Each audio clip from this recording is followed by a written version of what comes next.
Okay, so please excuse the blurry, rubbish nature of this. In future ones, I can probably just record what's happening on my iPad screen, but with this one, I thought it might be useful for you to actually be able to see some of the hand gestures and things within using Procreate. So you'll have the fancier, nicer pencil than mine. I have the slightly older one with the annoying plug-in tip thing on the end. So yours should be easier to charge and work with. If you have Procreate, if you go into that, probably initially it'll bring you into a gallery screen that will have a few sample artworks, and then you can go to the plus symbol in the top right and it will let you pick a canvas size to work with. So I usually just go with screen size for mine, and it will take you into your picture. I also have a paper feel screen protector on mine, so it feels a little bit like emery paper when you touch it. You might be fine without one, but just in case you want it feeling like you're drawing with a rubber on glass, then I can send you a link to the one I bought because it was pretty cheap and it's lasted really well, and I just prefer the feel to it. Within your drawing, you can then use two finger gestures, much like photos on your phone or whatever, to zoom in and out, and you can turn it around. So when you're working on a drawing, you can just orientate the canvas to how you want to draw on it, as opposed to doing something weird with your hand. What else? Oh, and also they should have palm rejection, or what they call palm rejection, so you don't have to worry about resting your hand on the screen itself. You don't have to work with your hand up in the air at some weird angle. It will not start drawing when you rest your hand on the screen. So within your picture, you have the main things you'll be working with are, of course, your brushes. So if you touch on the brush symbol up here, you'll have a whole library of brushes. It'll come with tons of preset categories of brushes.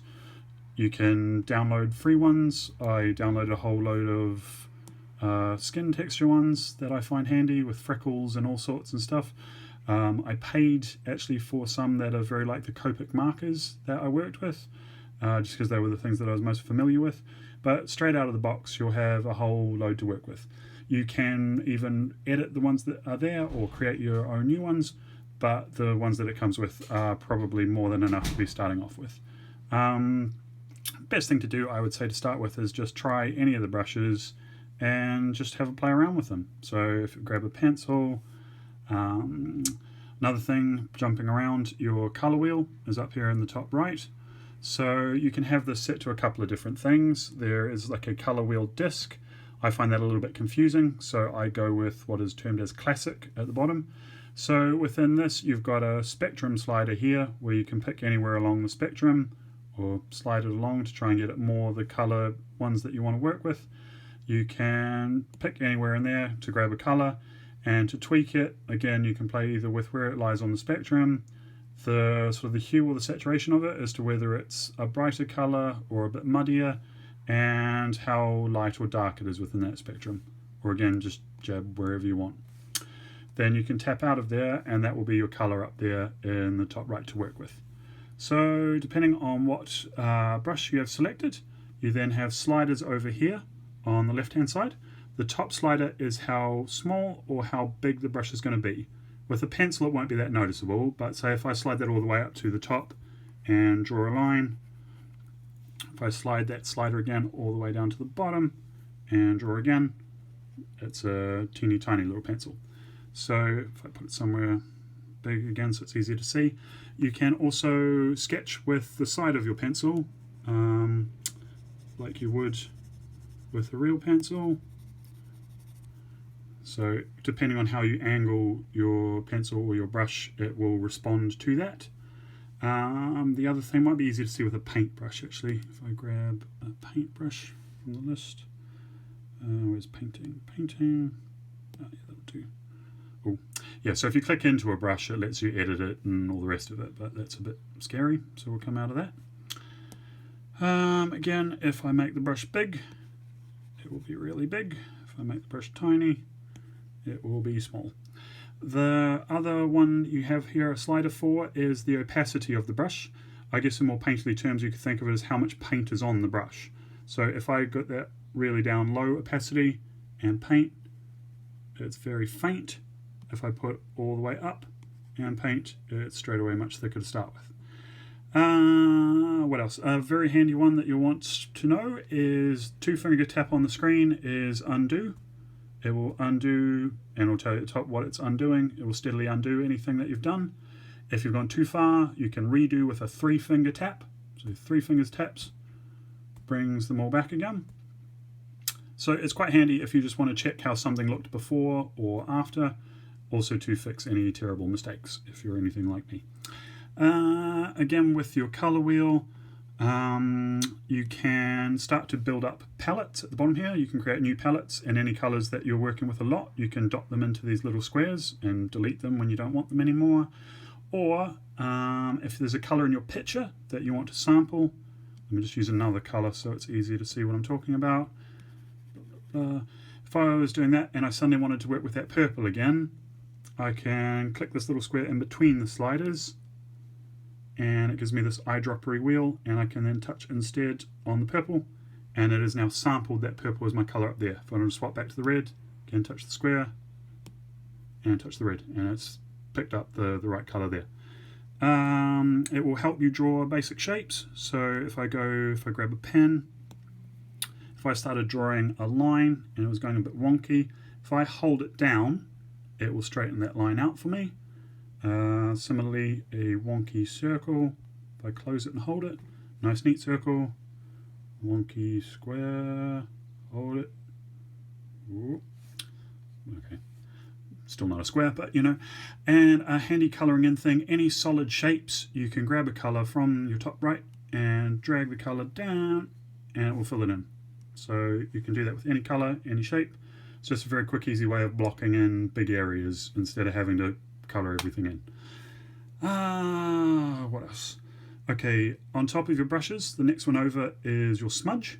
So it has the exact same tree of brushes as your brush. So if you had a couple of different colours near each other, which is what I do when I'm doing faces. So if I grab a brush again, grab some purple.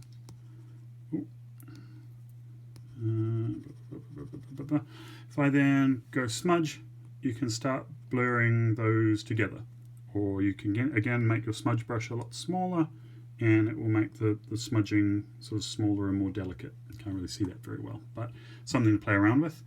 Then for your rubber and your eraser, same thing again, exact same tree of brushes, and again it's just a case of how big you want your rubber to be, and it will start rubbing stuff out.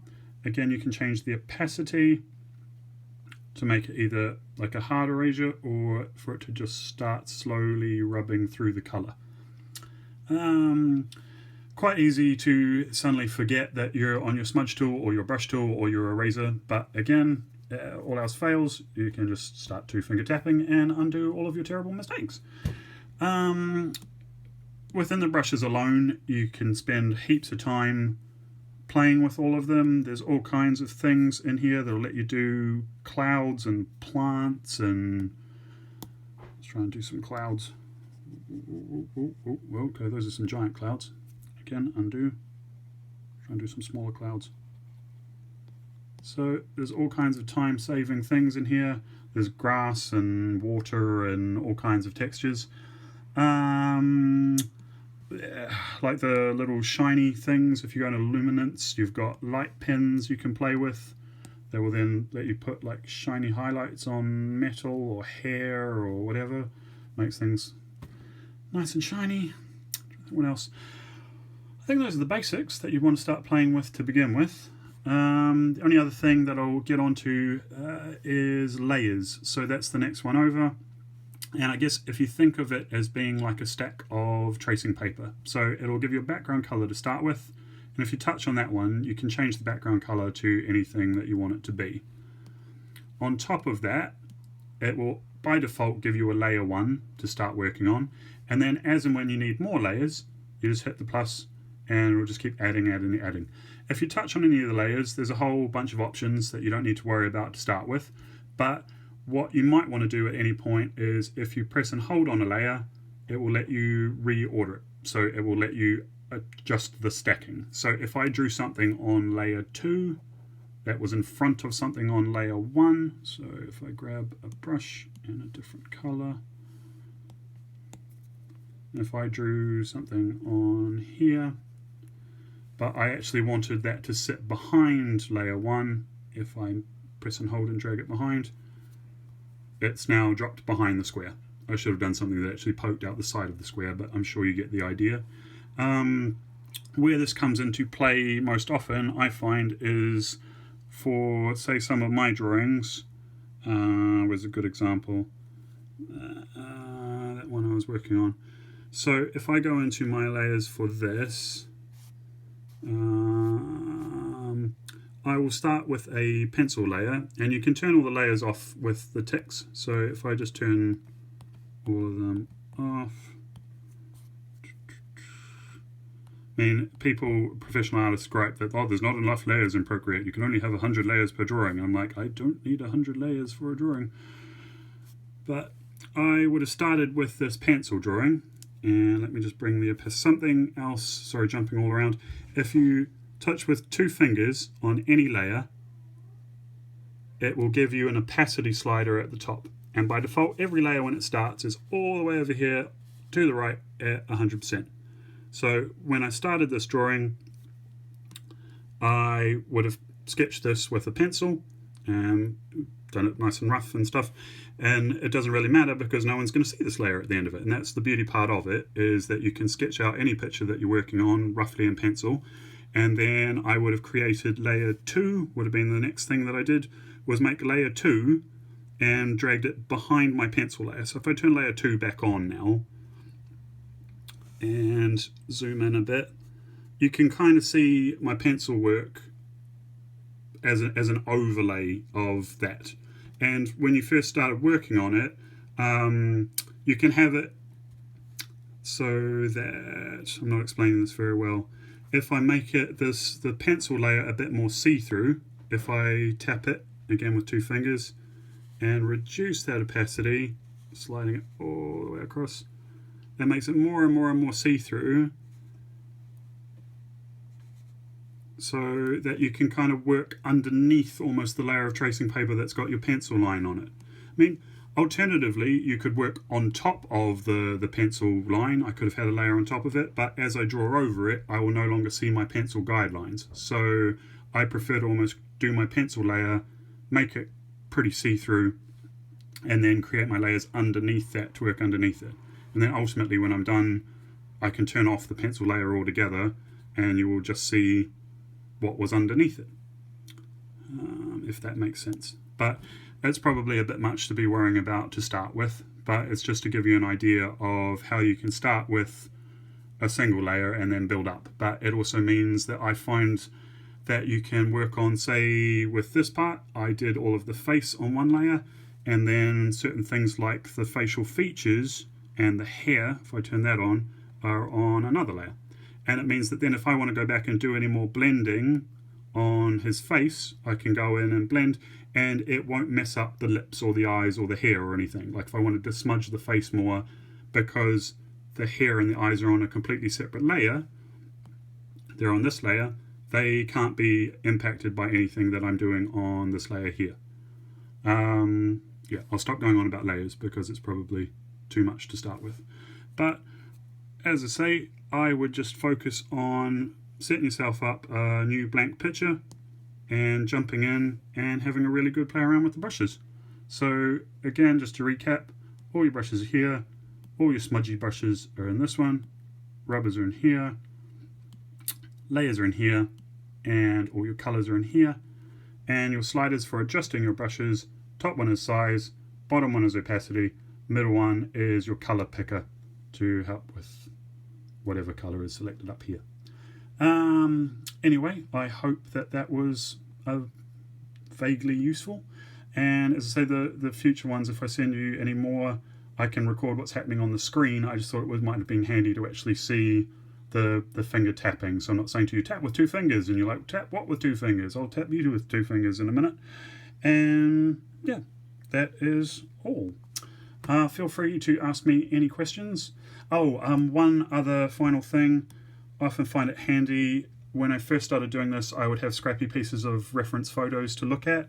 I found that if I saved the photos that I wanted to work from on my iPad, if I've got Procreate open, you can swipe up from the bottom and then grab your documents window, and if you hold it and drag over to the side here and drop it in, it then will let you have your pictures. So then you can grab your reference photos and have them there to refer to, and then work on your picture. And it means if you're taking it with you, you've got all your reference material and your pictures in the iPad instead of trying to balance a photo somewhere and copy it. Anyway, I'll stop prating on, and I hope you have some fun playing with it, and let me know how you get on. Cool. See you soon. Bye.